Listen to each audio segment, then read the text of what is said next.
Oh, hello. Of course you can come in. You know you're always welcome in the Betsy Ross upholstery shop. Make yourself at home. I'm just finishing up on an important project.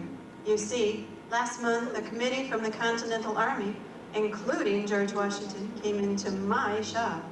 George has been an acquaintance of mine for quite some time. You see, we attend the same church, and the pew that he and Martha sit in at Christ Church is adjacent to mine. My husbands, God rest their souls, gave their lives in Washington's army as we rebel against British rule in search of freedom. George came to the shop and brought me a design for an original flag for his army to fly. You see, Loyalists saw the Union Jack flying over Boston during its bloody siege and mistook it as a show of respect for King George. George Washington had meant it to signify the unity of the colonies against Britain. It was clear that a new flag, flying for unity, for freedom, for God, was needed.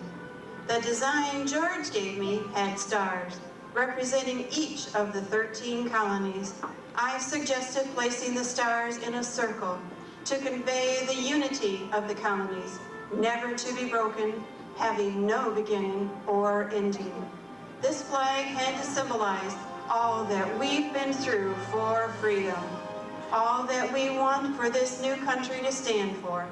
I completed that first flag in June of 1776.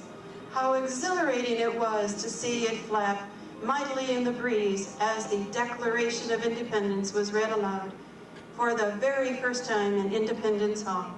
After the official signing, the Liberty Bell tolled, announcing to all that could hear it ringing that this new country, with God's help, would become one country, under God, and though made of separate states, an indivisible union where its citizens could find life and liberty.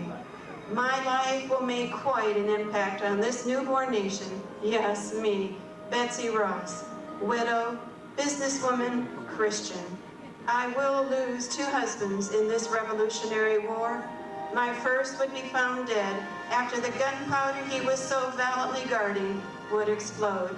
The other, a sea captain, would die as a prisoner of war in a British prison camp. I will be forced by British forces to allow their occupation of this shop, while the Continental Army is literally freezing to death out in the battlefields. However, none of that will stop me from making gunpowder sacks for the Army and sewing these flags to hoist up to heaven as a sign of our commitment to God and to each other in the unity of these United States.